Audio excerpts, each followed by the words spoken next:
Hello, everybody, and welcome to the Doctors of Running Virtual Roundtable, where we, a group of doctors of physical therapy, discuss the art and science of running and the stuff that we put on our feet. Today is episode number 88. It's an exciting episode. I feel like I say that every time. Is it actually that exciting? I guess think that's it up is. to everybody else. We're getting closer to depends 90 on and the person. 100 each time. I think it's exciting. That's exciting. Yeah. The other thing that does excite me, today we're covering a very, very important topic. If you've been following Doctors of Running, especially if you're on our website or Instagram, we cover shoes all the time. But in reality, and we try to say this regularly, in reality, shoes are such a small piece of the running puzzle. And we, as physical therapists, like on a day-to-day basis, that's how we operate. Obviously, the platform of Doctors of Running is to focus on shoes. So today we are going to cover a much larger part of the puzzle. And so we're going to talk about the importance of a full body evaluation and how that's paramount for the runner, particularly in the face of injury or pain. So that's the big topic of today. But before we do that, we are going to do a shoe review, which we haven't done in a while. So we're going to jump in on a shoe, and obviously we'll do our subjective. So let's start with the subjective right there. And my question for you guys relates to the major topic, which is, have you ever had a running evaluation? Who was it by? Was it in a running store? Was it by your coach? Was it by a physical therapist? Was it by a podiatrist? Who did your evaluation, and why did you have that? Or if you haven't had one, why haven't you had one? So we'll pitch that out to all of you. We're excited to hear what kind of experiences you've had when it comes to a full body evaluation and what that all entailed. But we will get into that topic later. So the first thing we're going to do is we are going to do our shoe review of the day, which is about a shoe that we got in about a week ago. We've all had a chance to get some decent miles on it so far, and our full review will be coming. We actually got a set of shoes from this company, and they are all within the same series that this company creates. And that's the Midsole technology series from ASICS. And today we're going to focus in on the ASICS GLIDERIDE 3. This is a shoe that I think I'm the only one of the three of us who have ran in all three models since the original. David has ran in two of them. Matt has just really ran in this one. You've tried on the other ones. So let's kind of start how we normally do when it comes to these shoes. Matt, can you run us through the specs of this shoe, of the GLIDERIDE 3, and then we'll start talking about fit. Yeah, so we don't have... So I would tell you the stack height, we don't actually have those measurements, and it's been changed because the drop has changed. So the older ones were 5 millimeter drop. This one now, the GLIDERIDE 3 is a 6 millimeter drop, so they've probably tweaked the stack heights. We'll get those to all of you in our written review. But weight-wise, so men's size 9, it's 9.4 ounces. In a men's size 9, women's in size 7, it's 8.1 ounces. So there's been a huge weight drop off of this. What's been like an ounce, right, from the last version? Yeah. Yeah, just to put it in perspective, I mean, on my GLIDERIDE 2, just before the episode, I weighed them. So GLIDERIDE 2, I had 10.54 ounces. I'm a men's 9.5. For the GLIDERIDE 3, I have 9.72 ounces. So we're looking at about a 0.8 ounce drop, which is pretty significant, especially for some of the things that they put back in. So, yeah. What else we got in the shoe, Matt, in terms of specs? Do you have any others of importance? Other than that, just being a neutral shoe, we've had some changes in the midsole where they've added Flight Foam Blast Plus here. So there's a top layer here. There's still Flight Foam underneath. There's been some small tweaks to the upper in terms of a little less overlays, a little more mesh here. But outside of that, I think the biggest things that we're going to probably get into is going to be what we're going to talk about in terms of how it feels on foot. And there's definitely been some changes there. But in terms of specs, that's all we got at the moment. Yeah, I'd say the other important piece of the shoe component underneath is there is like a 4-foot plate. It's plastic. It's not super rigid, but it is present, and that's been there since the first version. So, yeah, it keeps that, and it keeps kind of the same geometry as the second version and everything like that. But, yeah. How did this shoe fit for you guys? What do you think of the upper? I liked it. I mean, it definitely fits a little bit more snug than the second version. I didn't have problems per se, but there was definitely some increased volume through the distal part of the midfoot and the forefoot in the second version. So I had to lace that shoe down a little tighter. So I remember my toes kind of having a little bit more room vertically in the second version compared to the third version. So they streamlined the upper a little bit. They made it a little bit more one piece, a little bit more fluid. it hugs the foot much better. With that said, like, it does make the fit a little bit more narrow. So for those that do have a little bit more of a voluminous foot, that might encroach a little more. But I wouldn't go as far to say that it's like a performance fit per se. Like, it still fits pretty normal throughout for me. So I feel like they hit the fit pretty well. Yeah, I'd agree there in terms of it lost some volume from the second version. For me, with a more narrow foot, to a point that I appreciate it more in this iteration than the second. The other thing, it continues to have that super rigid heel counter, and it's padded pretty well. Not as much padding as the first version. That thing was like so padded in the first version, but I think it's dialed in really nicely in terms of protecting the heel. I'm curious if Matt had any issues so far or not. And it's got that gusseted tongue and some flat laces, and like David said, it's a pretty streamlined upper, some layers of the engineered mesh, but nothing crazy, and I think it holds the foot well. Yeah, I definitely agree in terms of addressing the heel counter stuff. Heel counter locks in really well, but there's just a ton of padding there. So I have had zero Achilles or Hageland irritation so far, and there is some flexibility to this heel counter a little bit. So it's not like it's super rigid and just sticking right up against your bone. So there's protection there, and I haven't noticed it at all. And I agree with both of you where volume is down. Definitely, the volume's been changed. Where I think people with kind of normal to like narrow feet are really going to enjoy this thing comfortably. It's not a narrow fit, so to speak, but it's definitely got a little less room through here while still having the volume that it does adjust. So the mesh is flexible. I tend to have a lot of sensitivity for narrow shoes, but I noticed that I got some like it was kind of snug in the forefoot, but outside of that it was fine. I didn't notice that on the run. It was great. Cool. And now the big change here came with the midsole. So I think this is an example of a shoe that kept a lot of things same, changed one element, which really changed the performance of the shoe. So what they did is they put in a topsole, which I talked about this an episode or two ago when I said that everything is getting this dual density midsole. And they did that here with the GlideRide 3. And they put Flight Foam Blast Plus on the top. So what did you guys think about, David, why don't you start? What did that do for you in terms of how it changed the ride from the previous version to this one? Yeah, I will preface this by saying I liked the GlideRide 2. However, that toe spring did feel pretty abrupt. Really now abrupt. Like by having... Fall forward abrupt. Sorry. Yeah, so having a full-length Flight Foam EVA...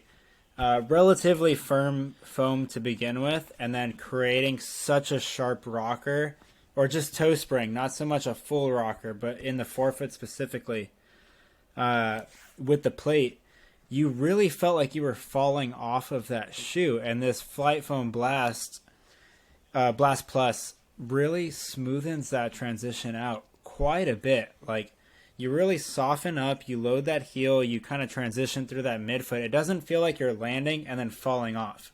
It feels much more natural. You're still falling off of it. It's still a sharp toe spring, but it feels like a more cyclical motion, so to speak. It doesn't feel like you're landing and then falling. And so I think they did a really good job integrating a new midsole into this shoe specifically, and I think it almost needed that because of the plate. With having that firm midsole and then having the plate on top of it, it was almost a little too much sauce. Like you just like landed and just like fell off the face of the earth. And you're like, I don't know if I can trust this shoe or not. Whereas like the GlideRide 3, it feels much more balanced on foot. It doesn't feel as exaggerated as it is. And at the same time, it's totally the same. It's like the geometry of the platform, everything's still the same, but it feels more natural. And so you can still appreciate having those calves unloaded a little bit.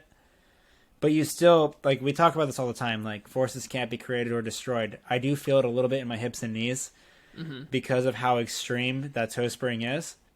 But with that said, if you have some things going on down there, that might help. But it feels much more natural from a transition standpoint. Right. I want to just completely second that. I felt like what the topsole, softening of the topsole did as well was allowed this shoe to perform way more comfortably at slow paces. With the GlideRide 2, I felt like though it's heavier and though it's made for kind of this high mileage trainer, lots of miles, it was hard to go slow because you were always falling down. So you always had to turn your legs over. At least that's how I felt with the 2. Whereas now with this softer topsole, it's not quite as abrupt. It's still a sharp rocker. It is, but it is smoother because you compress into the foam instead of just rolling onto a rigid rocker. And so I think it helps it perform at some of these slower paces, which is really nice in terms of versatility. I also really like that it differentiates this shoe a lot more than kind of its partner in the EvoRide. So before, when they were both full flight foam, you have kind of 2 similar rockered shoes with this kind of firmer flight foam, whereas now you have like a genuinely soft shoe in the GlideRide 3 with a very aggressive rocker, and that's relatively stiff. And then you have a more firm in the EvoRide that's a little bit more flexible, but still relatively firm. And obviously the Noosa is the other one we can talk about. But, other shoes that operate off of these stiffer rockers that don't have a plate, I think maybe the most similar is the Shift from Saucony. Saucony's, I think, is a little more smooth, a little bit less aggressive than this one. They don't have as much of a toe spring either. So just a reminder, toe spring and forefoot rocker are different. Toe spring is where it lifts your toes up on the platform. Rocker is when the midsole is shaped into an upward curve. And the GlideRide has both, which makes it really extreme in terms of how you feel it, whereas the Shift is a little bit more gradual because there's less of a toe spring and it's less of an angle. But they're both pretty rockered, higher stack kind of trainers. Are there any others that seem similar to you guys? There is. I just want to... You can't talk about it. Yeah, you can't talk about it. He can't talk about it yet. It's such a gray area. Like, it's in the news don't now. Do it. Like, people are talking about it. But... Don't do it. Don't do it. Don't do it. Okay.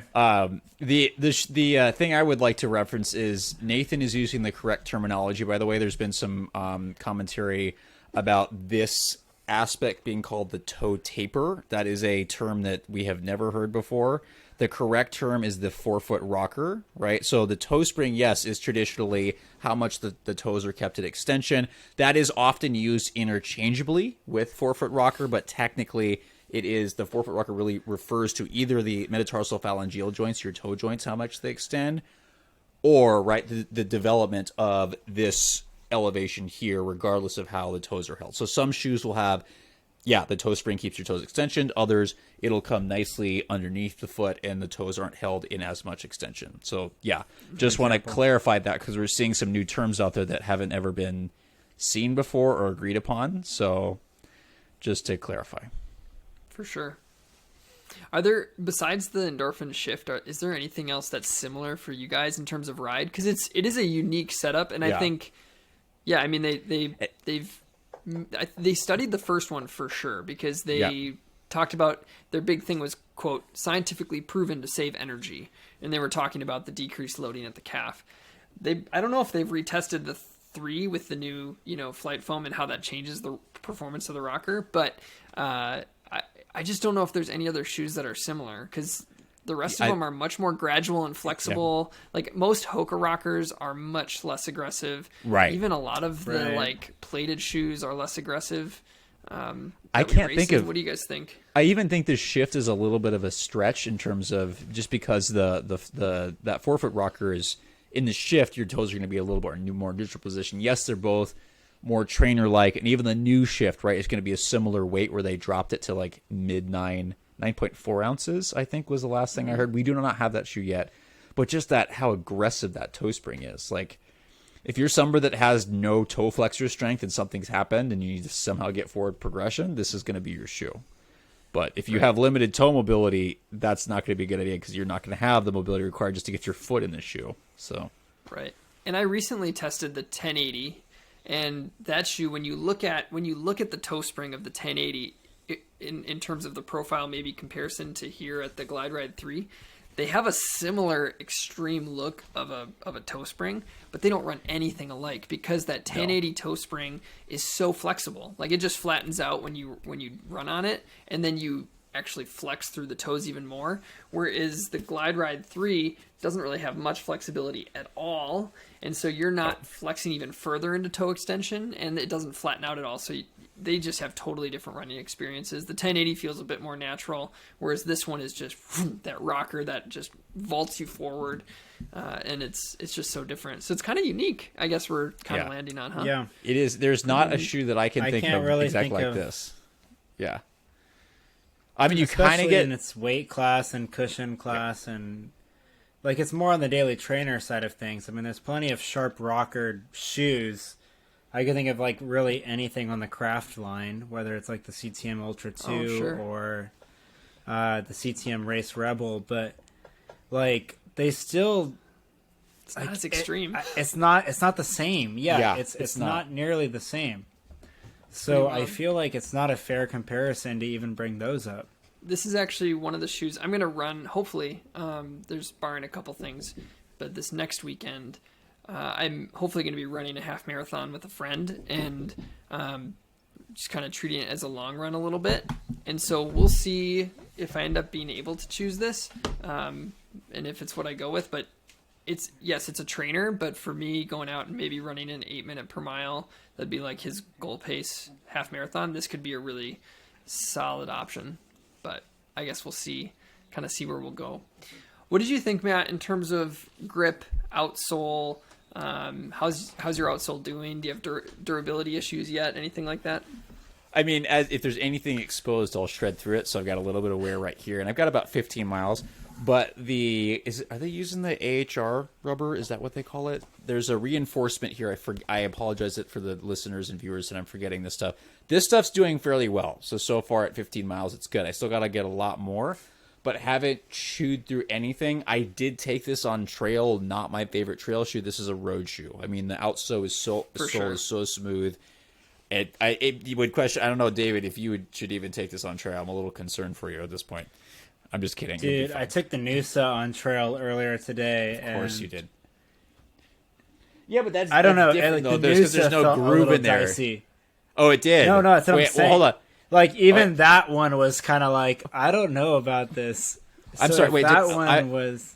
I just want to hear that one more time that you said you took a road shoe on the trail and you said it felt dicey instead of going, no, it's fine. Could you say that one more time? I think I was just hearing things. The beard hair is getting in my ear, so I'm not sure if I hear things correctly Oh my anymore. god. This is happening. This is actually happening. I'm just kidding. I'm being mean. But to answer the question, yeah, definitely more of a road shoe based on how smooth it is. Traction is actually on wet road is good. I took them out this morning. It rained here in Southern California, and it was fine. It was actually really, really good. So I'm going to encourage that. I'm sure David would actually be totally fine because he is much more durable and light-footed than I am, whereas I break everything underneath me. So When I tested the GlideRide 2, it was wintertime. And I think I just want to kind of affirm, you guys talked about trail. Running in any sort of snow with the way that this outsole, or even the Evo Ride or the Trinusa, these outsoles are not made for gripping on anything besides road. Like, I would get no traction. It would be like slip, slip, slip, slip, slip. And it's not a shoe for people who are looking for a year-round shoe who have snow in their forecast or in their regular climate. This probably is not your shoe. You would need to find a shoe that you could run in snow with, because this is not it. It's pretty flat. There's not a lot of grooves in there. The rubber's relatively flat. You have a couple small ridges, but they're really shallow, so there just isn't a lot of grip. Cool. Anything else that you guys want to add about this shoe in terms of your running experience so far? We're going to get more miles on this to package our final review for doctorsrunning.com. But is there anything else you guys want to add on to this about this shoe, the GlideRide 3? I think I'm just really impressed with the weight reduction. Yeah. I mean, it really puts it into a different category, I think. Like, when you're north of 10 ounces, that changes things, right? It kind of starts becoming like, okay, well, that's a heavy shoe. For those that want it, like, they can have it. There's plenty of cushion underneath. It's got XYZ. But, like, if it has all of that and it's lightweight, that does change things. And the ride, I think, does reflect that. Like, it feels a little bit more lively. It feels a little bit more balanced, which is even better. And I think this shoe, as a line, has just taken a good step in the right direction. So I agree. I want to agree. Would you guys with, agree it's yeah. soft or no? By the way, would you say it feels like a softer shoe? Oh no, DJ. It's soft. It's softer than what it was. Yes. Like, but when I step in, I'm like, oh, this feels soft. Like, I don't step in and think this feels firm. Whereas when I step in the Evo Ride, I'm like, this is a firmer shoe. Yeah, definitely. No, I think Matt agrees. I think the whole line previously, again, not having run extensively but tried them on, I felt like all of them were fairly firm, and all of them have got just a teeny bit softer. But the Flight Foam Blast definitely made this a lot softer for me. I'm curious to hear David on this in terms of that. But again, everybody has different perspectives. So that's exactly why we have multiple testers, because we want everybody's perspective, especially if it's different. I'll give it the soft category. It's like dabbling on the edge. Yeah, I agree. That plate's still pretty firm. Like, it's Sure. the ride itself is very protective. It always was, even with the original Flight Foam configuration. Mm-hmm. But it was a very firm rockered ride. But I don't know, it's like, because it's a hybrid, right? You have the top sole with the Blast Foam Plus. You still have that firmer base underneath. Mm-hmm. It's like, because I would consider this almost like softer than, say, the Ultra Carbon 2 that you held up earlier, but still equally protective. Does that make sense? Yeah, that equally protective. Yes, I found the Ultra Carbon 2 to be on the firmer end, but something I like. I like that. I thought it was like Mach 4-ish in terms of softness. Right, and that's still a pretty polarizing shoe, right? Like, some people are like, well, it's protective and it's kind of firm, but it's kind of soft. Yes. It's like right in the middle, right? Like, I agree it's with not. this. Yeah, I don't think I'm like willing to just be like, yeah, that's a soft shoe. yeah. That is like. I can agree with you on that, because I feel like that for me, like, kind of the transition's a little soft, but once you hit the forefoot, right, that plate, you'd start to notice that a little more. It was definitely a little more firm there. So I guess it depends on what part of the shoe, how you land, how your compression rate, all that kind of stuff I can get. But I will say, like, it is 100% certainly softer than the previous iteration of the shoe. Yeah. It's not like a shoe that a company comes out with a softer version of X foam, and then you can't tell because it's like basically the same thing. This is definitely softer than the previous version. Yeah, for sure. I think what people are like, hey, X company said it's softer, and you're like, no, it's not. It's not. It doesn't feel like this it. One. What kind of piqued my interest for this shoe is this really emphasized for me about how a shoe is the culmination of all the parts, right? It's still Flight Foam underneath here, but they added a topsole layer of Flight Foam Blast, and it did change the ride, right? And it's not just, it's everything together. And as we mentioned, it kind of changed the trend. Again, they didn't change the angle here. They changed the foam, right, at the top sole, but it changed the ride. I found this a lot smoother. There was softer. The toe spring was certainly better. For me, it's still a very aggressive, very aggressive forefoot rocker here, but just this small topsole layer, and it's just boom. It feels like a different ride than last time. So Matt, because of the uniqueness of this shoe, maybe I'm going to have you answer two questions. Who would this be suited well for, and who might this not be suited well for? If you had to put two different categories from a PT perspective, like what would you say? Let's end on a positive note. So let's start with who, and I'm just an inherently negative person, so let's start with who it wouldn't work for first. Was that good? I thought that was good. These two have to deal with me all the time. But in terms of who this is not going to work for, right? So anybody that has severely limited toe mobility, because even though there's a massive forefoot rocker here, your toes are definitely held in extension, and there's not much flex out of that. Somebody who is also does not have very good hip strength, or especially hip extension, that's something I'm going to start worrying about, because this shoe, the forefoot rocker, is going to drive you way farther back than your calves might be able to control. And so that's going to probably put a lot more load in your knee and hip than other shoes that maybe with a lower stack height or less toe spring. So people that are very ankle dominant, or maybe are having some issues with the knee and the hip, maybe, are some people that I would be a little concerned for. But people that are trying to get work away from their ankle, this is going to be a great shoe, right? Because your ankle is not doing the toe spring the forefoot rocker is so aggressive, it's just going to roll you off there. And I'm not going to say your calves are not working, because I was doing some hill stuff in this, and I'm like, why is my soleus getting so sore?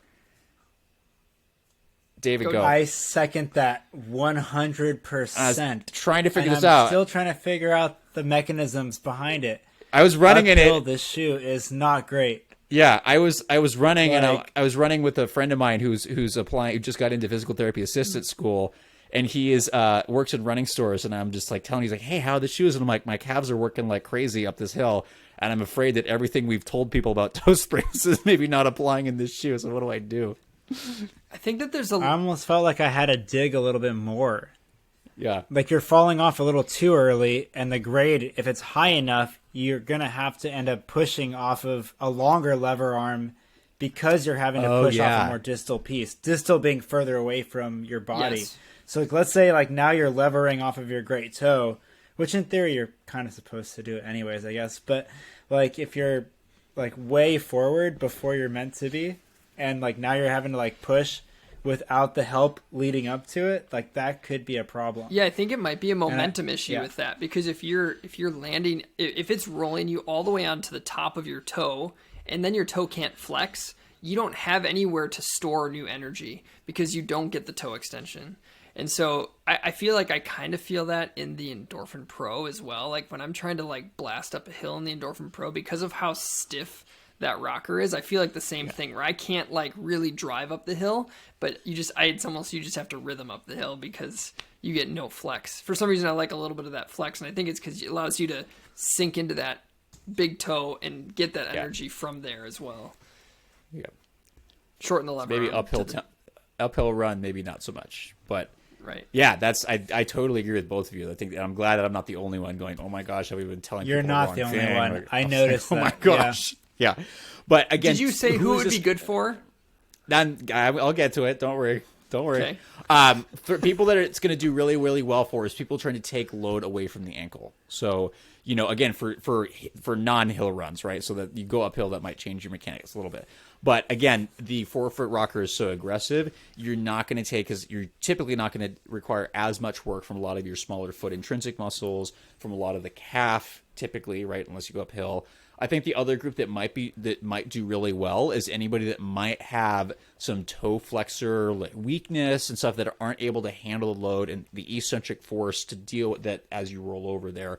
That's going to take some pressure off. But in terms of people with hallux rigidus and stuff like that don't have the mobility, that again, the massive toe spring may not work for them. It might, right, if you have just enough mobility here, but there is a certain number of degrees you're going to need. So it's kind of like it may or may not. It's going to depend on. If you've got just a little bit, it might. Yeah. You might be able to get some force off the forefoot. But any forefoot issues, it's going to definitely unload that. What do you guys think? I'm glad you said that too, because like there's a lot of people that say like, okay, hallux rigidus doesn't move. Get yourself a rocker. Let it help you guide you through that motion. Right. This is not a normal rocker. This toe spring is very sharp. Yep. And it will move you into extension. And so if your foot is already, let's say, hallux rigidus, rigidus is in the name. It's not moving very well. It's very rigid. And so if you can't get it into that extension in the first place, and now something is mechanically forcing you to get into that, you're almost going to create a windlass mechanism on yourself. Mm-hmm. Right. Where like everything underneath is going to pull and like create a lot more tension than you need. Right. I think in English, it's going to pull underneath your foot and into the calves and elsewhere. And for our listeners and viewers, the windlass mechanism is a part of the foot and ankle where that relates to the plantar fascia, that as you pull that first toe into dorsiflexion, any of your toes into dorsiflexion, it pulls on some of the muscles and some of the fibrous tissue underneath, especially plantar fascia, that can lift and stabilize the arch, right? So it creates some passive stability so you can push off and roll through there. The problem is, again, that's actually a test for plantar fasciopathy or fasciitis, is that when you pull on that tissue, right? So if you pull the first toe up and poke on somebody's plantar fascia and it hurts, it's fairly, that's one of the tests we use to try to identify that. And it's because you're also pulling on the plantar fascia. So somebody that has plantar fasciopathy or itis, this may not be the greatest thing because you are putting that tissue on stretch, which may not be the best thing. But as always, your results may vary, and we encourage you, if you're dealing with that, consult with whoever your practitioner is in terms of your specific stuff, because there's a lot of different mechanisms behind that. Yeah. Awesome. Yeah, I think the one thing we haven't touched on that we probably should, I was going to move us on, but we should talk about stability and what you guys think from a stability standpoint. I think it's pretty good overall. I mean, it's anytime you have a high stack rockered shoe, there's always like some inherent instability to some degree, but I think the sidewalls are integrated pretty well. Obviously, the softer topsole takes a little bit away from the original model, but there's still just enough guidance, and the transitions are balanced enough. Like, nothing feels overdone. So everything feels pretty linear. You still have that crash pad through here, and then kind of rides through the forefoot there.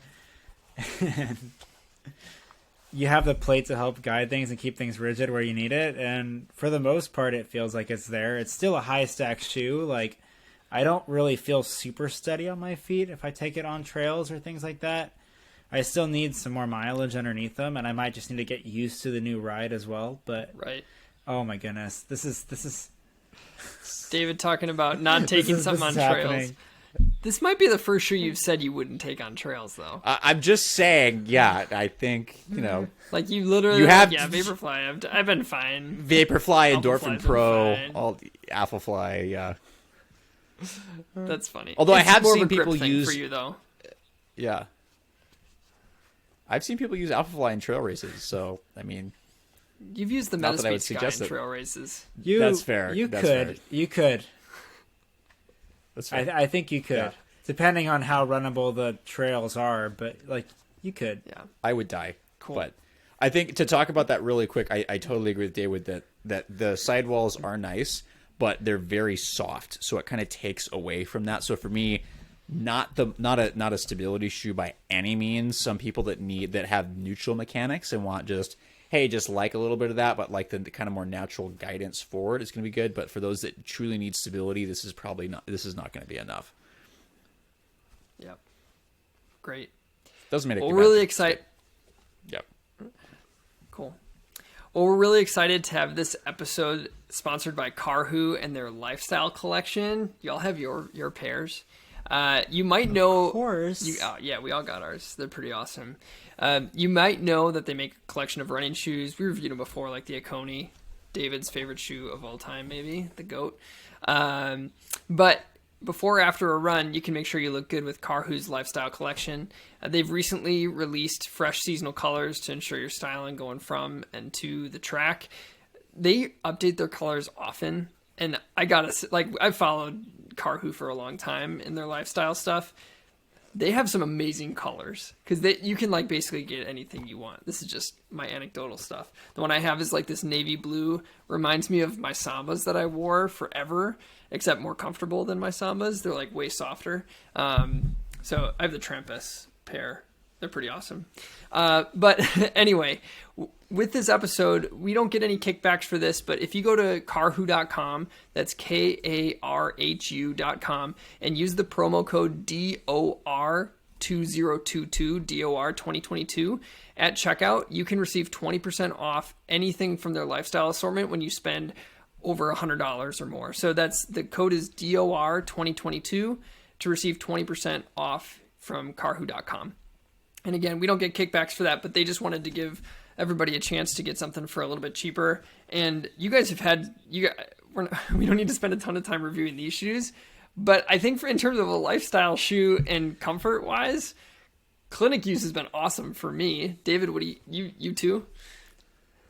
Yeah, man, I've worn this in clinic 3 times in the last week and a half since they've shown up. Yeah. And I mean, we're talking full work hour days. I mean, being on my feet 8 to 9 hours, and it feels fine. I mean, honestly, the stack on this is actually pretty decent. Traction's halfway good.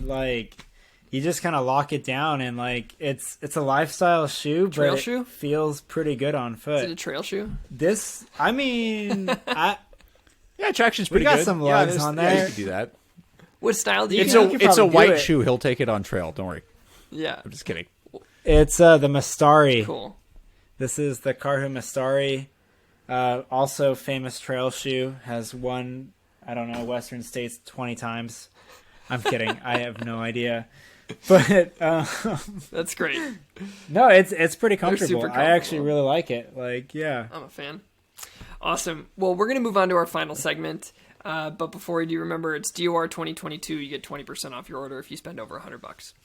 So our main segment tonight, which we are very excited to talk about, is the importance of a full body evaluation for runners. And like I said at the beginning, this is especially in the face of some kind of injury or pain.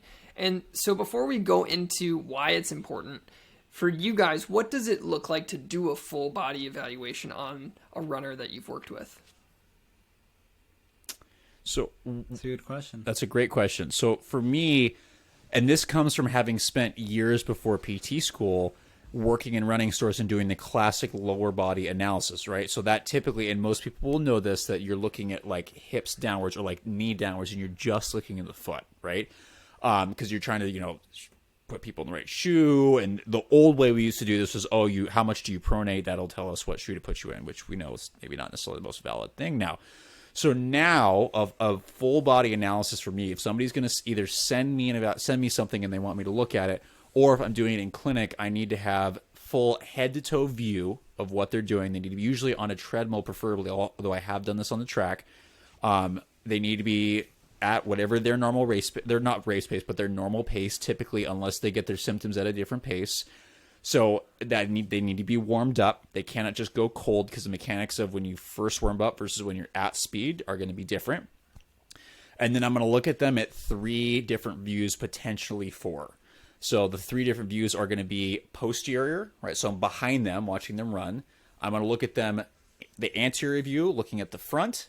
And then I'm also going to do a frontal plane or a lateral view from either the one side they're having symptoms on, or preferably being able to look at both sides to look at symmetry. Sagittal plane, yeah. Sagittal plane, yeah. Thank you. So it's just, and again, it's a head to toe approach, looking at all these different planes of motion and going what's going on. Because what you find is, if you only look at one thing, you can miss the larger picture of going, a lot of us will just look at the foot.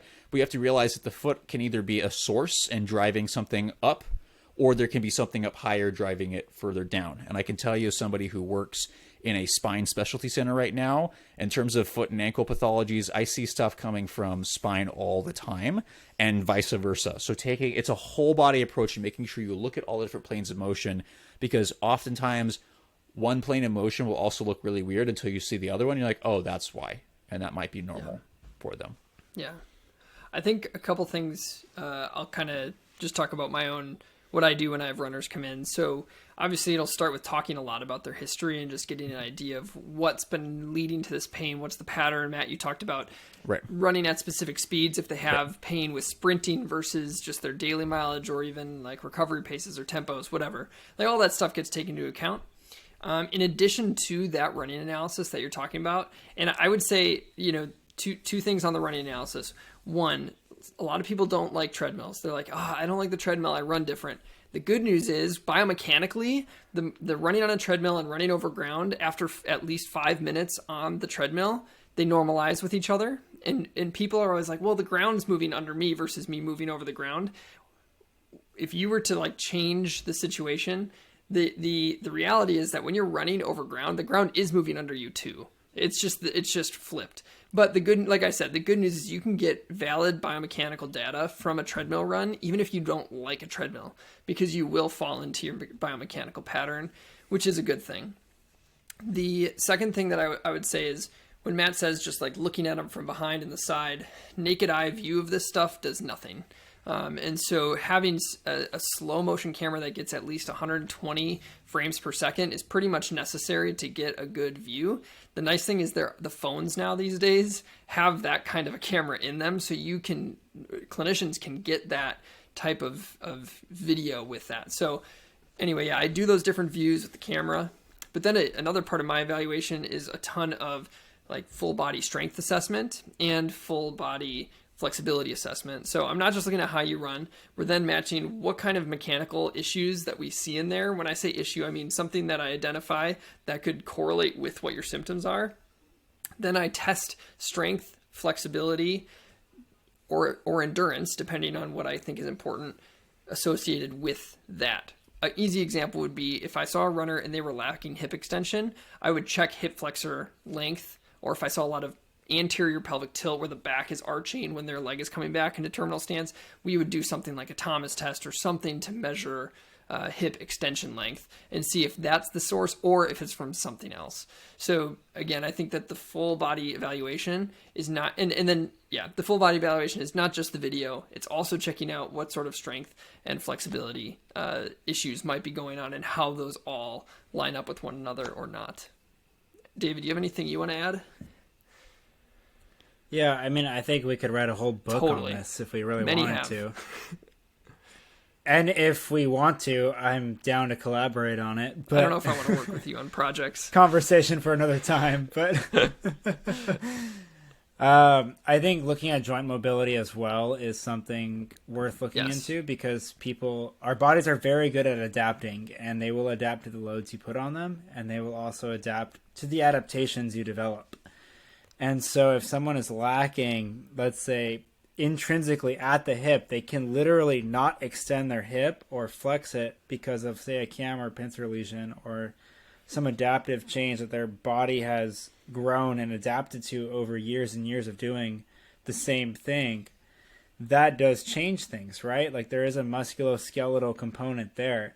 And so how do we work on that? And that's obviously where we come in. And so it's like, you look at it, you look at what they're limited, how we can increase this mobility, and then open that up. And that's a bigger picture than, say, looking at, this muscle is tight, let's stretch it. That's not always the answer, right? And I think every PT will tell you that. And it's just looking at a matter of like, okay, where are the instabilities? Where can we help that? Where can we open up your stride in a good way, not necessarily stride length per se, but how can we make you more efficient in your own body so that you're not creating, you're lessening the asymmetries between the sides. Some asymmetry is normal. That's always going to happen. Like no one's perfectly just like A plus B equals C. That does not happen. I think that it's like a super popular reel right now. The face symmetry reel right now, everybody's doing that filter. And they're like, oh my gosh, my face is so different. Anyway, there's asymmetry is normal. But I think you bring up a huge point, the difference between flexibility and decreased mobility at the joint level. And if that's not something you've thought about before, it'd be the difference between having like an ankle that can't move into dorsiflexion or moving into flexion because of your calf being tight versus the joint not being able to move. David used a great example on the hip he said cam and pincer lesions.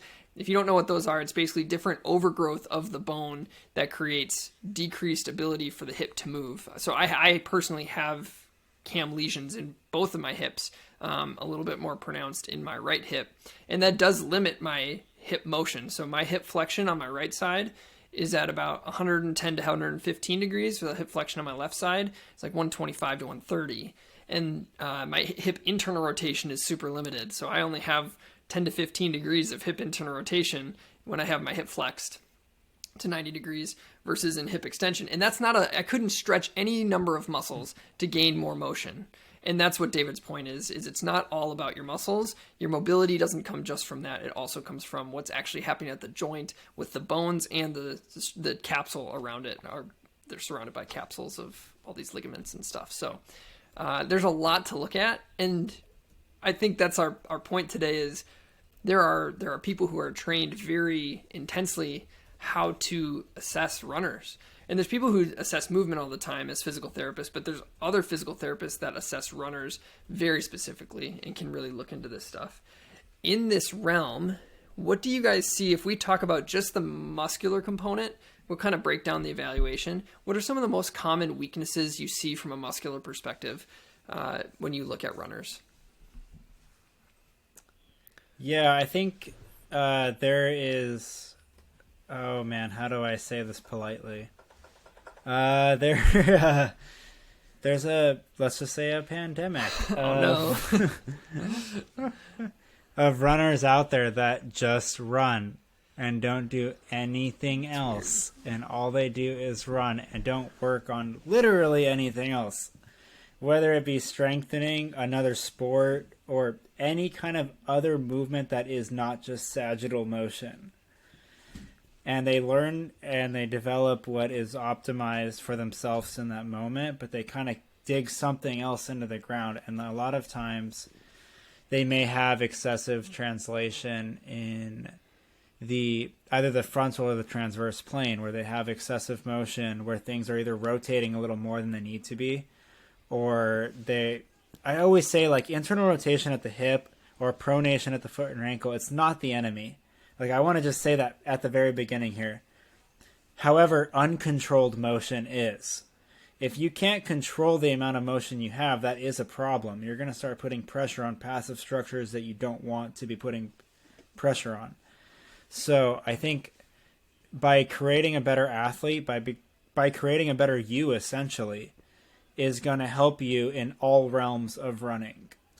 And that goes beyond the scope of PT. That goes into strength and conditioning. That goes into health and wellness. That goes into nutrition. Just like making you a better you as a person, as an athlete, like making sure you're well rested so you can actually recover. Like, it's obviously a bigger topic than just a singular piece, but ultimately a lot of common impairments that come through, people don't work on that proximal stability. They don't work on that lumbopelvic control, core stability, hip stability, foot and ankle. A lot of people are like, my knee hurts. Why does my knee hurt? And I'm like, well, the knee is just a middleman. It does whatever the ankle or hip tell it to do. It's like, it can only do so much, but it has a little bit of rotatory motions in the case that it needs to, and it will do it if it needs to. And so I don't know, there's a lot of different things that we can look at as a clinician when someone comes in to watch us, but ultimately the best thing is get your body used to doing the demands that you're asking of it. That's ultimately the name of the game here. It's like, if you're looking from a runner's standpoint, whether we're looking, let's just say a race performance, if you have a certain time that you're trying to shoot for, there's a certain pace you have to run in order to hit that time. So in order to hit that pace, you train yourself to hit those times, those splits, to meet that goal that you met. It's nothing different, except you got to keep yourself healthy along the way. So if you can make yourself a better you, create a solid foundation to build from, the sky is the limit. It's just a matter of making sure that that foundation's there. If you work on a ruffled ground, chances are your trajectory is going to look a lot more like this. And so for the listeners, that's a lot of ups and downs that I'm making with my hand. It's going to serpentine quite a bit. Yeah. So cool. And Matt, are there any other specific muscles or anything that you see commonly kind of clinically when you're looking at runners who get hurt? It depends on the running population. I think as part of what my dissertation's on, since I get to work with a lot of masters runners, the Achilles and calf are two really big areas. So Achilles, calf, hamstring are very, very common in older runners. Why? I don't know. I'm trying to figure that out, hopefully.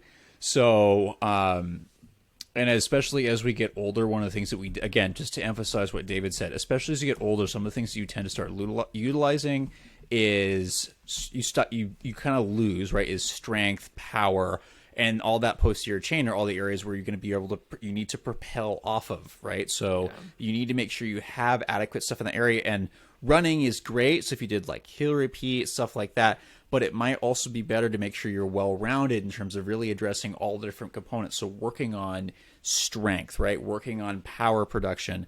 These are all things that can be very helpful because it prepares the tissue even more to deal with the demands you're going to ask of it, right?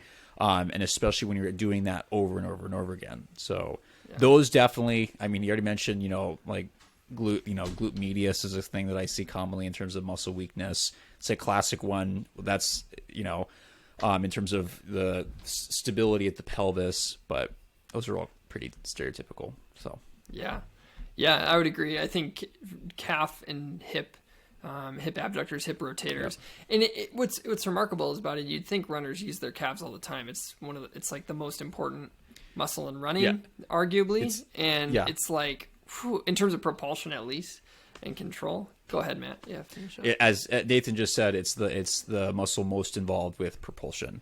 Especially in that's like middle to later phase of when your foot's on the ground, called stance phase. That's the muscle that's working the most usually to really pull you back. Really interesting. I was looking at some like kinematic and biomechanics data and some muscle activation data. You guys know that a lot of times, even among elite athletes, and somebody correct me if I'm wrong on this because of some of the evidence I'm seeing, the glute muscles, the glute max, are really active the first half of stance phase, and then the second half they're off. And I totally forgot about that because I remember that during walking. 100%. During walking, I remember that. During running, it was like going through this, and I'm like, I totally forgot that it's really driving that first half. Yeah. Oh, there's so many things right here. We got to be able to... You go. I mean, it's like taking potential energy and creating kinetic energy, right? Like, a lot of what we do in physical therapy, in running, in biomechanics, it's applied physics. And it's taking the biomechanics, you're loading a mechanism. In this case, it's your literal body. And you're going to be loading different joints in different ways. And when you land, you have to be able to take the energy that's coming from the ground that you're landing into the ground with, absorb that, and then now put it back in and create kinematic movement. And how do you do that without wasting as much energy as possible? And that's the big question. And that's why you see a lot of these super shoes, a lot of these different designs, all these shoe companies really innovating to try and maximize on that.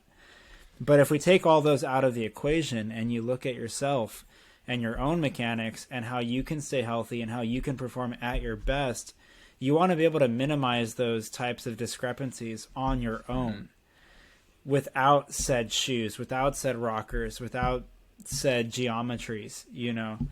And I think it's important to look at what's active at different stances. And we know that when you're landing, those glutes are very activated. I mean, they're prepping, they're getting ready, they're trying to absorb that entire load that you're literally crashing with multiple times your body weight into the ground. And then you're transferring over and something's got to push off. And that's when the soleus controls that anterior translation, anterior being like moving forwards, onto that forefoot. And then the gastroc is the more powerful one that like pushes you off per se. Like if you're trying to run fast, but in endurance athletes, the soleus is usually the one that's the main driver in the long term of this big equation. So it's as a clinician, you have to ask yourself that bigger question too, like what's the actual problem here? Because if you have someone who's coming in that's running the 400 and the 800, you might have a different question, maybe even the miles to some degree. Like what is your actual goal and what keeps getting strained? Versus say the marathon where like you're looking at more type 1 aerobic type fibers. Everything is working to keep you sustaining and keep you in a relatively cyclical motion, whereas the other one is like, I need to move and I need to move very quickly. So it's obviously it's just a much bigger question, but things are loaded at different times and they're loaded in different variations of intensity and percentages and where you land. And I think that's also something to look at as to where is this impairment in the bigger picture of things, and how can I help this person and when are the they best? having pain? Right. And I think that's really important that we're emphasizing here that, you know, everything has its purpose. People really like to get stuck on like, oh, it's this muscle is the, you know, the answer to everything, right? This is the answer to all the speed stuff, all injury prevention. And we really know that's not the case. There are certain patterns that you will see in runners, and it varies, right? So a sprinter is going to be different than an endurance athlete, right? So, but the important thing to remember is all this stuff has to work at a specific time, and that coordination is really key. You don't want a muscle to be on the whole time. It needs to be able to turn on and off when it needs to, and everything needs to coordinate. So, you know, I certainly, when I started practice, kind of got pulled into like the glutes or everything, right? They're very important muscles, especially when it comes to hip stability. But kind of got in a thought, well, if I just like strengthen these things and really get that into a ton of hip extension, that's going to make me faster. Not surprisingly, it did not. But just doing glute stuff helped, but not necessarily going to the end range because it's When is this on? What are the other pieces? I encourage people to read Jeff Burns' The Spring Mass Model and 4-Minute Milers. There's a great article he published that really emphasizes, again, and then, by the way, injury prevention and rehab and performance, separate things in terms of research. It's really hard to do a lot of that stuff together. But just understanding that everything's got to work together, right? So everything has its different purpose, and you don't want to single out one thing unless you know that's where this individual is having the problem. Then you might be able to go, hey, this might be driving some of this stuff, but that's for injury stuff like that. When it comes to performance, it's the whole system. And so I want to emphasize those are two separate things. What do you two think on that? Because I used to think it was the same when I first started. And I was like, oh, it has to be. No. I definitely agree. They're separate. Yeah. They're hard to go together. They're different goals. They're different populations of people. So I'd say that's consistent with what I've seen too. I think if we're going back to just the question about muscles that we commonly see that are weak, it is amazing to me to have a muscle for the calf being the one that's most involved with propulsion, and having so many runners who can barely do 25 single leg calf raises, which is the same as my non-runners. That is wild to me. And so just because you're running doesn't mean you're getting stronger. It's just keeping you at the position you're at. I'd say in the same way, like you guys mentioned the glutes too, in preparatory landing, they turn on before your foot hits the ground so that you hit. And this is why, and we should do a million episodes on gait analysis and different gait deviations and really tying these together, because we just can't in this episode. But you have somebody like Brian Heiderscheid at UW Madison. He's doing a lot of his research centers around cadence manipulation. Not the only answer to any sort of problem, but one of the things that change in cadence does is it increases pre-landing glute activation. So your glutes are ready to activate, and they turn on. They're ready to absorb the loading once your foot hits the ground. So I think it's interesting that you guys have talked about timing. Strength isn't the only component. That's one of the things we have to test, but there's so many other pieces. Let's keep moving on. Okay, let's kind of there's our cap on. Oh, everyone wants to talk still. What you got, DJ? One comment, oh, man. The one comment I've got to make on Brian Heiderscheid stuff is that it's good. The cadence stuff is interesting, but sometimes that cadence stuff just tiptoes around some of the other issues. So make sure you evaluate the whole thing. Have you been to his courses though? Have you been to his course? Yes, that was a joke. It was tiptoes because generally when you increase cadence, you start to land more forward. So never mind, forget it. Got it. I didn't get the joke. I'm so sorry. I was going to say dance around it, but it didn't make sense. So yeah, sorry, people. You get what you pay for with the jokes. David, I hope you have something more meaningful. Don't worry, I'll take it away with something much more relevant. Please. Yeah. There was something I heard a long time ago, and I want to say it was Otto Bolden, but I can't remember who exactly said it. And they had said that speed is a skill. Don't get me wrong, there is a genetic component. Like, I am not going to run as fast as Justin Gatlin or Tyson Gay or Usain Bolt in the 100 meters. However, there is a neuromuscular piece to this, and getting those reps in, practicing how your legs and your body integrate with the ground underneath you and how you turn over, that is very relevant, and that in itself is a skill. And if you don't practice it, it doesn't really happen. And if you try to force it, a lot of times injuries happen. You overstride, you load things differently, you start using your upper body. I mean, you see it all the time with people who are trying to just will themselves to a finish, myself included, where they're doing this.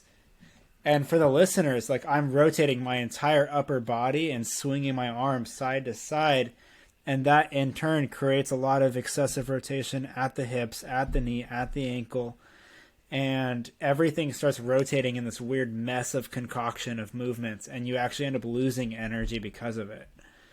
And if you're in the last 100 meters, sure, send it, go for it.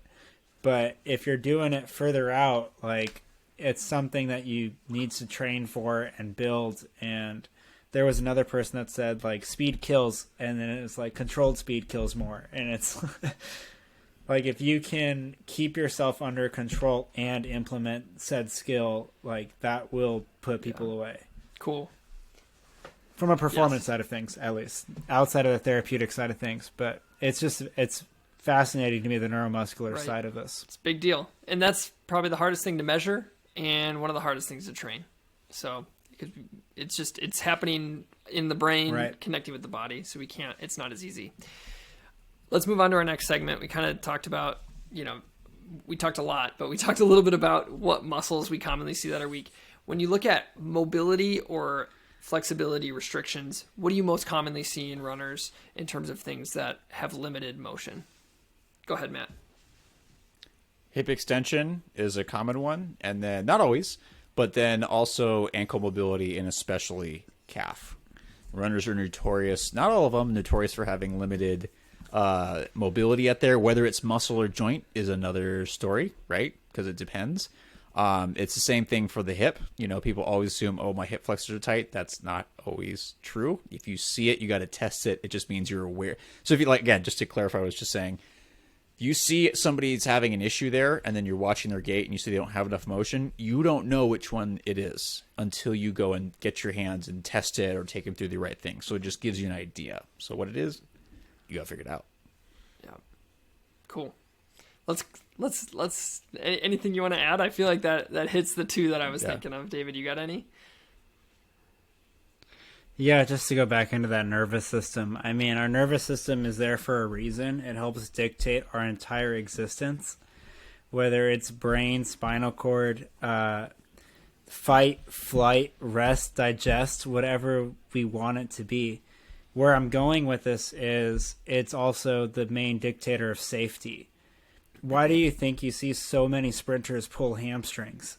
It's not necessarily that they don't have the hamstring length per se. I think everyone gets fixated on, oh, well, your hamstrings are tight. Oh, your calves are tight. Like that whole posterior chain is just tight. Just go stretch it. And they do that and end up re-tearing, or they end up doing things. And it's that nervous system being willing to go into certain ranges because it feels safe or not safe. And I think obviously this is another level to this conversation, but it's like if you can work on building that stability, getting that joint used to moving through that range. I mean, that's the big thing is we never really load things through those exaggerated ranges until we do. And that's when someone goes and they get out of the blocks and they're 40 meters into the 100 and they pull up. Same thing with, really any event for that matter. And like learning how to control our body and get those reps in so the nervous system feels safe and willing to do it. Because that's also a big part of it too, is like the unconscious side of our brain being like, okay, you're good. We've done this before. I've been there. There's no need to freak out. Especially after injury I've seen. So if somebody had some kind of a calf injury, we might work on their mobility and get them to whatever 20 degrees of weighted dorsiflexion or something, or 25. Like we can get a ton, but then you have them run, and on that side they only go through like 15, and on the other side they go through their full mobility, and that's because they're protecting against it. And there's the nervous system and there's the psychological component too, of like fear of movement and different things. So there are definitely a lot of components to having the appropriate motion that you can go through when you run. For sure. I think people get hung up on hamstring stuff for distance runners a lot. You don't need that much hamstring length for distance running. I would say, Matt, you said hip flexor, right? Did you mention hip flexors? Yep. I can't remember. Yeah, yes. I'd say a lot more of that totally than I do hamstring. It's just a different animal. Cool. And then let's talk about... we're not going to go into biomechanics and different faults. Maybe we'll make that as part of a series because there's just too many to talk about. But what do you guys see? We want to talk about full body evaluation. We've talked a lot about the lower extremity. What do you guys think when you do look at somebody run, what do you care about up above when you're watching them run? And what kind of things do you test in terms of their trunk, their arms? What kind of things are important for you as that may give you clues into what's going on down below, or what could be contributing? Yeah, I think I look at a couple of different things. When you watch them run, especially under stress, are they relaxed? Are they controlled? Are they poised? Or are they not? Because what happens above, does end up happening below. And like I was hinting to it before, like I said, myself included, I think everyone's a little bit guilty of it. When you try to push yourself into a zone where you're uncomfortable, you're going to try and create every little bit of force you can. But if you're rotating so much up above, your pelvis, your hips, everything's going to start rotating underneath you to follow. And we have these like fascial slings, again, another conversation for another time, but like things will get tensed up in different ways, and they'll try to optimize as best they can and create passive tension to advance the limb or your arm or create more forceful movement per se. And it's great until it's not. My coach said that one time. He was like, overstriding is great until it isn't, right. And then it's a nightmare. And it's like, you can get away with it for a little bit, and then once you break it, it's just like everything goes south right. So quickly. And that's more what I'm looking for, is like larger impairments and really ultimately just postural endurance. Like, can you stay retracted? Can you stay upright? Can you stay driving? And can you stay relaxed? If you're not relaxed, everything else is going to tighten up too. So it's a matter of like, can you keep your motion right. fluid ultimately?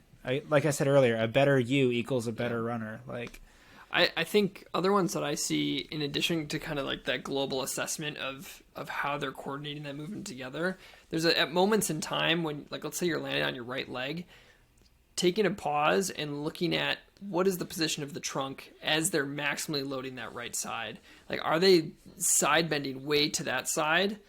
Or are they staying upright and they're losing a lot of pelvic control and they're having a lot of pelvic drop? If they're leaning, we call that like ipsilateral trunk lean. If you're leaning over that side, that can be an indicator of weakness down in the hip, and you're moving your center of mass by bending over to the side. You move your center of mass closer to the hip joint, which decreases the amount of torque around the hip. And so if you have weak hip abductors, that could be a mechanism by which you decrease the load through the hip. And the other one that I look at is trunk lean forward and backward.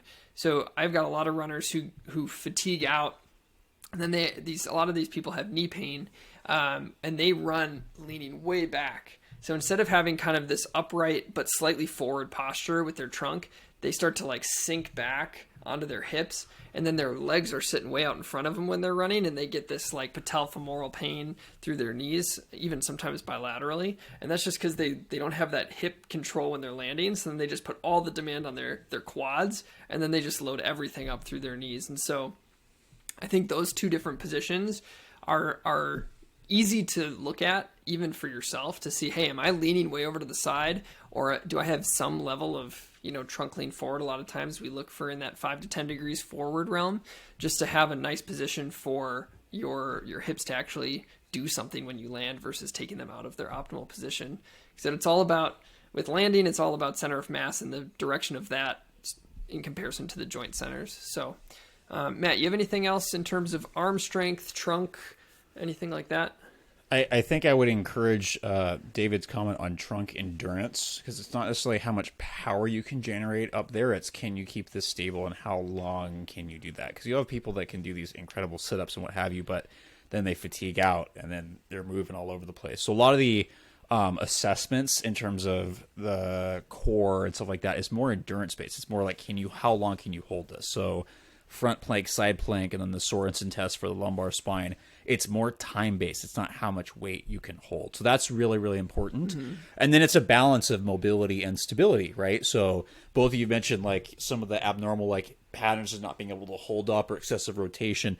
You need to have a little bit of both, right? You need to be able to control it, but you also need to be able to move. You don't want to be rigid. You're going to need some thoracic and thoracolumbar rotation. You need your ribs and your diaphragm to be able to move and expand for normal breathing, right? But you also don't want that to be everywhere. So it's going to be a balance, and going back to what David talked about is going, do you have the mobility? Can you move? Do you have the strength? Do you have the endurance? And then do you have the neuromuscular control to utilize all of those things and coordinate appropriately? So, and that's, I used to get, arms is really hard because some people have really crazy arm swings and they're fine. So if you look at elite athletes, I think that's one of the big ones where you're like, how are they like what do you do? You're still running 202, but like you're doing what looks like a dance down. So I can't, because it's still working for this person, right? So, you know, look at the larger picture, right? When Nathan said like, hey, is that driving? You think it might not. It might just be something they do and it's working for them, and we don't know why. But you know, it might also be driving something. You don't know. You don't know until you assess it and test it, and that's the challenge. That's the fun part. Yeah. So, summative comments. If you guys had to say something about to everybody listening about why is it important, especially in the face of injury or pain, to have a full body evaluation by someone trained to do so, what value does that bring to somebody, and why is that important?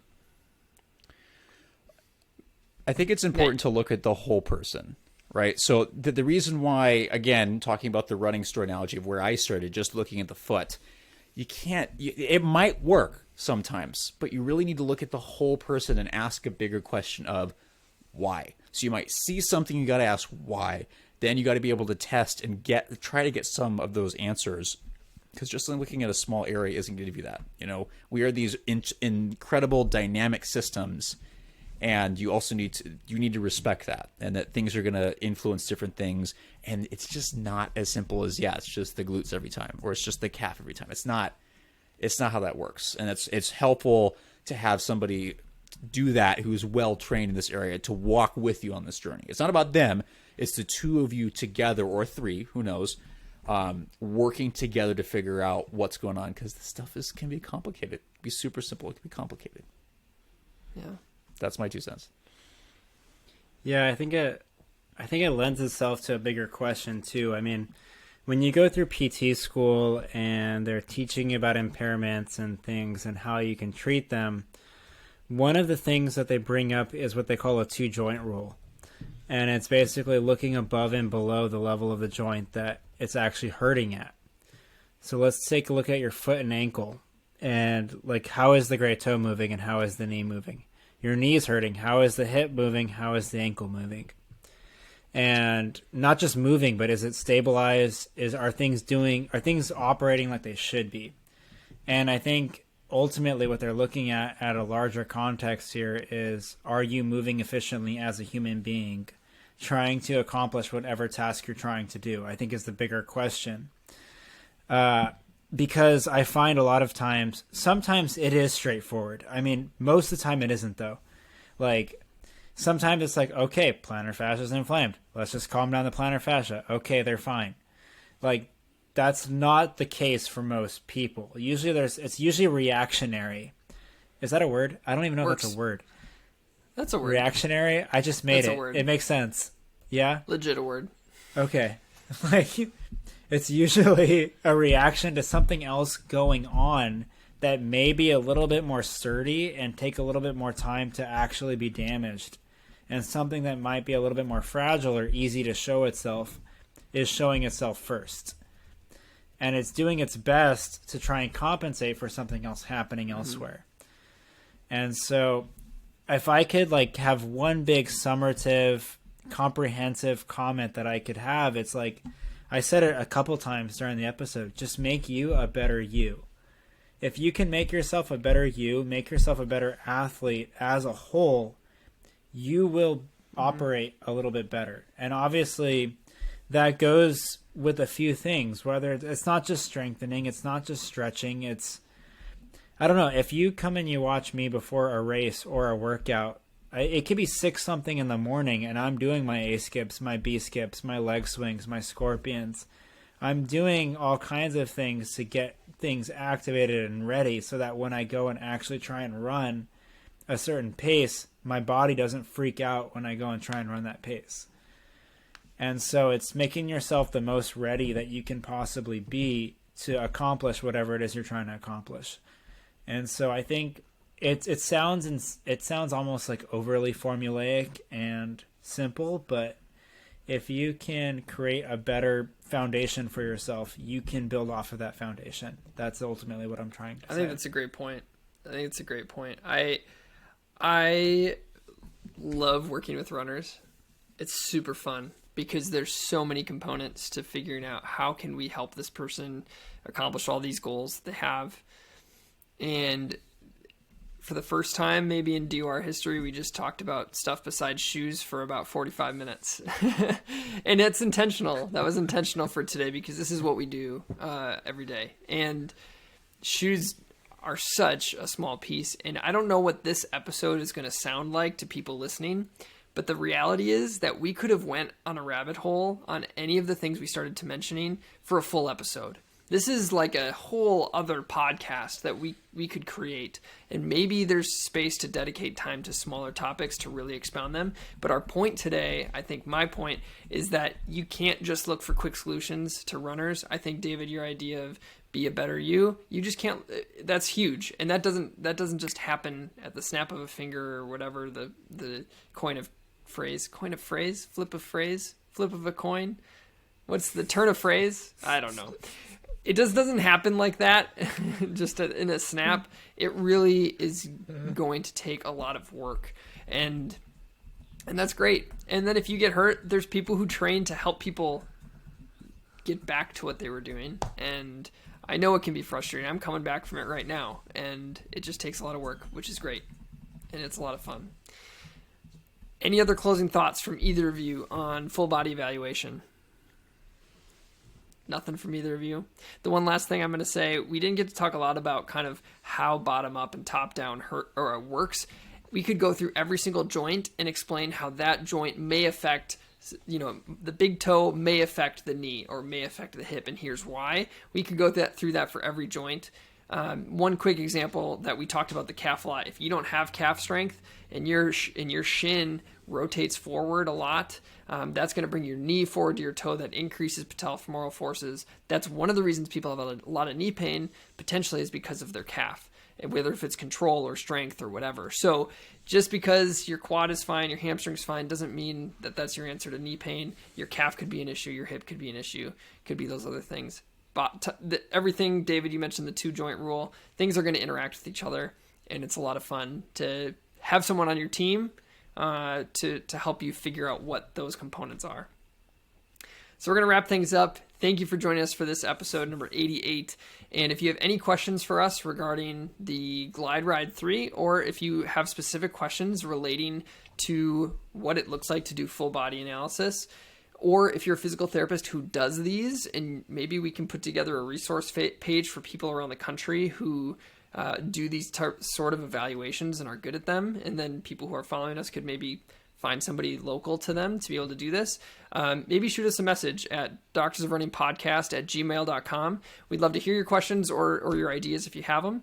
Otherwise, you can check out doctorsofrunning.com for all of our updates on different sorts of reviews, and all this stuff with the podcast will be out there. And then obviously Instagram, Facebook, Twitter, and LinkedIn is lit these days. So check it out on LinkedIn. And we look forward to talking to you all next time.